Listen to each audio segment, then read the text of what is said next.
Buenas tardes, Fernando, ¿cómo estás vos? Bien, muy bien. Andrés, vos sabés que desde el lado celeste ya están abriendo el paraguas, diciendo que si pierden la votación, la ley la van a tratar de judicializar. ¿Esto es viable? Bueno, todas las leyes pueden ser judicializadas, pero no encuentro ningún argumento ni constitucional ni que provenga de los tratados sobre derechos humanos como para que puedan impugnar la validez de esta ley. Y aparte que siempre nuestro sistema se funda sobre la existencia de un caso concreto.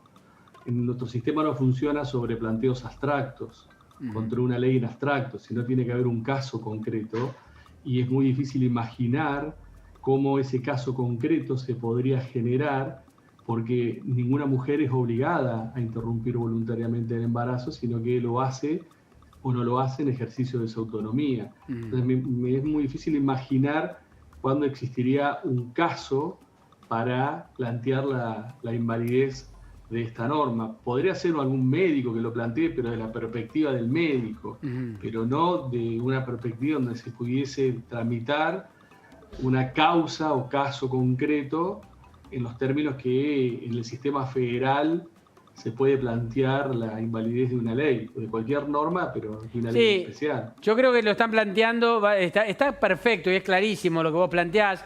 No puede haber un planteo en abstracto, digamos, sobre una ley por lo que la ley podría llegar a producir, digamos, ¿no? Siempre sobre un caso concreto. Me parece que desde el lado celeste lo que están planteando es, vos lo planteás desde el lado del médico, está bien, vos decís es voluntario o sería voluntario, pero lo están planteando, me parece, desde el lado de los derechos de la persona por nacer.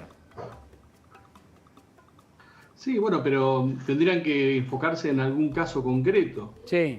Yo llegué a la Corte Suprema de Justicia con un habeas corpus colectivo donde planteaba la inconstitucionalidad de la penalización. Y eso está en trámite en la Corte. Hoy que va a quedar en abstracto cuando se sancione y se apruebe la ley. Y a mí en las instancias inferiores me dijeron que yo no tenía, no había caso o causa, porque no había ninguna mujer que quisiera abortar y que la penalización se lo impidiese. Entonces, también se aplicaría este supuesto. Claro. Tendrían que buscar un caso en donde una mujer quisiese abortar y entonces plantear que en ese caso el aborto es inconstitucional, pero porque se está afectando eventualmente la protección de la vida humana en formación. Pero sería muy difícil que se concrete lo que exige la jurisprudencia de la Corte y lo que así funciona nuestro sistema, un caso concreto para declarar la invalidez de la norma. De la norma en cuanto a las primeras 14 semanas. Es muy difícil Andrés. que se pueda plantear. Bueno, igual el planteo va a existir, me imagino que van a existir, porque en todos aquellos otros estados donde se sancionó una norma de estas características, según el sistema de control de constitucionalidad, se judicializó, así que esto es esperable. Eso te quería preguntar, Andrés, ¿cómo se dio en otros países donde se sancionó el aborto recientemente todo el tema de la judicialización o los reclamos? ¿Por qué lado vinieron, si hay algún dato? Sí, esto se judicializó oportunamente en España ante la primera reforma, después en España en esta última reforma, se judicializó en Alemania. En Estados Unidos siempre hay un revival de algunos estados que tratan de interponer algunas normas obstructivas y todas han sido rechazadas. De hecho, comparado, todos los planteos de inconstitucionalidad de leyes iguales o análogas a las que estamos tratando fueron rechazados, ya sea por Cortes Supremas o por tribunales constitucionales. No hay ningún antecedente de recepción en términos de invalidez de este tipo de normas. Andrés, el otro tema que se está tratando en el Congreso es la reforma jubilatoria en diputados, un tema muy judiciable, ¿no? No sé cómo lo ves, porque ya aparte hay algunos casos de judicialización de reformas anteriores. Bueno, con el querido Eugenio Semino, nosotros interpusimos a principio de año una acción de amparo colectiva respecto de la fórmula transitoria. Y en la medida en que esta fórmula sea regresiva y no permita obtener lo mismo que la anterior fórmula o más, esto viola el derecho a la seguridad social y ampliaremos la demanda. Si fuese necesario, ampliaremos la demanda. Si después, haciendo un cotejo actuarial nos da que es una fórmula regresiva, ampliaremos la demanda. Ahora, lo paradigmático es que oportunamente nosotros interpusimos una acción de amparo en colectivo, pedimos una medida cautelar. La jueza de primera instancia consideró que no hizo lugar al amparo colectivo, a la tramitación del amparo colectivo. Fuimos en per saltum a la Corte y todavía la Corte ni siquiera nos respondió. Sí, esto es etapa previa a la pandemia, digo, para tener un poco en cuenta. Claro, etapa previa, sí, 15 días antes de la pandemia fue. Sí. Y sin embargo la Corte nunca nos respondió. Claro. A Bruglia y a Bertuzzi sí le respondieron, pero a los jubilados argentinos no le respondieron.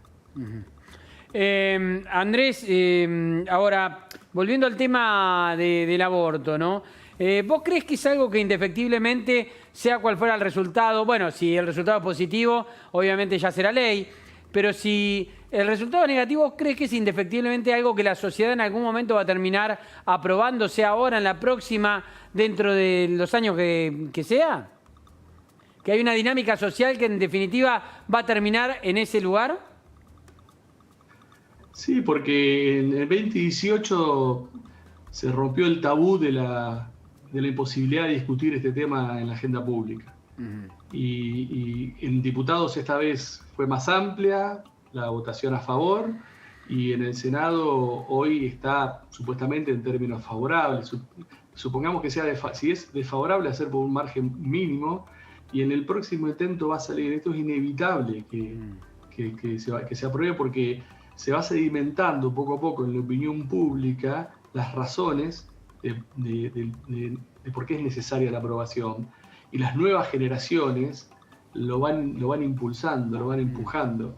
Especialmente cuando en 2018 se rompió un tema que era tabú. Yo hice mi tesis doctoral a los 30 años sobre aborto voluntario y Constitución Nacional, y realmente era un tema tabú, no se podía hablar de ese tema, porque el que hablaba de ese tema se transformaba en tabú inmediatamente. Sin embargo, hoy es un tema que está en agenda, que se discute, que se puede hablar, y que de 2018 a esta fecha ha habido un incremento progresivo en la conciencia colectiva de la necesidad de su aprobación.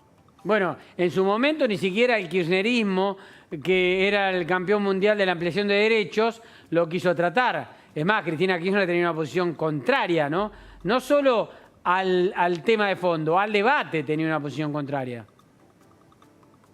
Sí, tenía una posición totalmente, era un tema tabú también para Cristina Fernández de Kirchner en su momento. No se podía hablar de ese tema. No es que no se podía debatir, ni siquiera se podía hablar.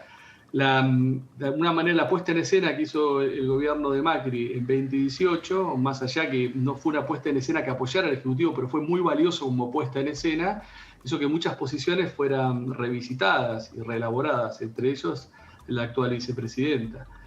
Pero sí, me parece que en el 2018 el gran acierto del gobierno de aquel momento fue ponerlo en escena, animarse a poner en escena un tema que no se quería discutir. Andrés, ¿y en la justicia cómo es? ¿Eso es un tema tabú o también ha habido algún tipo de apertura en el último tiempo? No, primero que dentro del sistema penal tiene una incidencia mínima, aunque tiene incidencia, pero tiene una incidencia mínima. Y en otros ámbitos de la justicia no eran ámbitos con competencia suficiente y necesaria para discutirlo, era en la justicia penal donde se podía discutir. Y se ha discutido poco, pero en el ámbito de la doctrina, en el ámbito de la política, en el ámbito del debate público, hasta 2018 era un tema oculto, era un tema en donde supuestamente no se podía hablar porque la sociedad no estaba preparada, porque dividía la sociedad, porque no estábamos lo suficientemente maduros como para discutir un tema de estas características. Y ya hoy, 2 años después, hay una gran madurez, y lo hemos visto en los debates de diputados y senadores, con la prudencia y con el respeto que nos hemos tratado a quienes pensamos distinto, aún manteniendo nuestras posturas. Entonces me parece que ya es un tema instalado y un tema que se le tiene que dar una respuesta, y desde el punto de vista de la responsabilidad internacional del Estado argentino, porque muchos de los órganos que interpretan y aplican los tratados sobre derechos humanos que tienen jerarquía constitucional le han dicho al Estado argentino en infinidad de ocasiones que tiene que despenalizar, y porque la penalización no le sirve a nadie, ha sido un fracaso absoluto. Claro. No le sirve a quienes defienden la vida a partir del momento de la concepción, porque los abortos se siguen desarrollando y se penaliza a las mujeres, se utiliza una herramienta extrema como es la penalización para las mujeres, y no sirve para quienes planteamos la ampliación de la despenalización, porque lo que ha hecho la existencia de la penalización es fundamentalmente castigar a las mujeres de menores recursos. Entonces no le ha servido a nadie la penalización. Para mí, en sí mismo, y ese es el problema que tienen los celestes, que los celestes están en contra de este proyecto, pero no plantean nada que sea alternativo a la existencia de la penalización de una mujer que aborta. Bien. Andrés, gracias por la comunicación. Muchísimas gracias, que tengan un gran 2021. Gracias. Igualmente para vos, Andrés Gil Domínguez, abogado constitucionalista. Me quedo en el tema, pero me quedo en la calle. Y ya no estoy con los celestes, sino estoy con los verdes. Ahora, vamos y venimos para un lado y para el otro. Está Carla Ricciotti en ese lugar. Carla.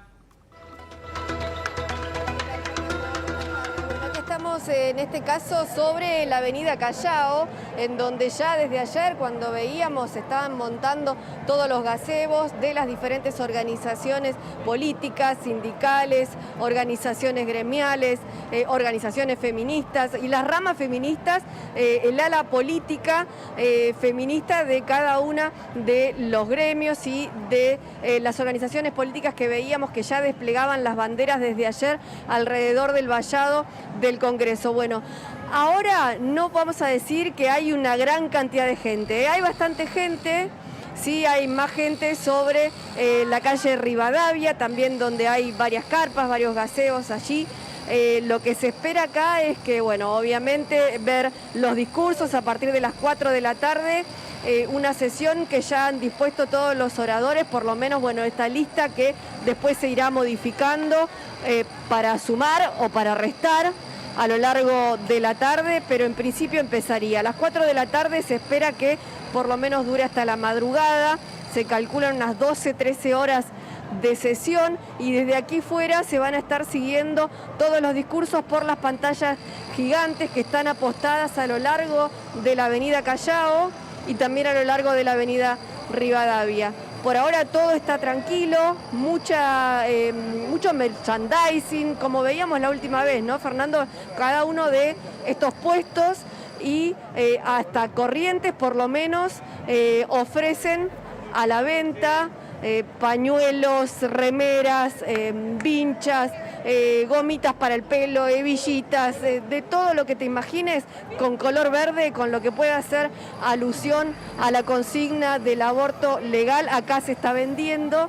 Hay diferentes precios, obviamente tampoco faltan las hamburguesas, los choripanes, también están los puestos sanitarios, tanto de AISA como de la Cruz Roja, repartiendo barbijos y repartiendo sachet de agua, pero este es el panorama hasta ahora, todo bastante tranquilo, la gente que empieza a llegar, pero el grueso de la gente acá se espera para después de las 5 o 6 de la tarde.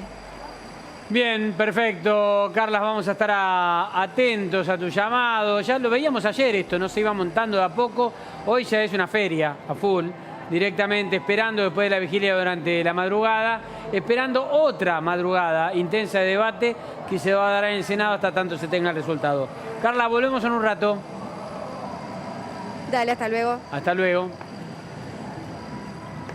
Tenemos que hacer una pausa, pero antes te cuento que fabricada en la planta cordobesa de Santa Isa,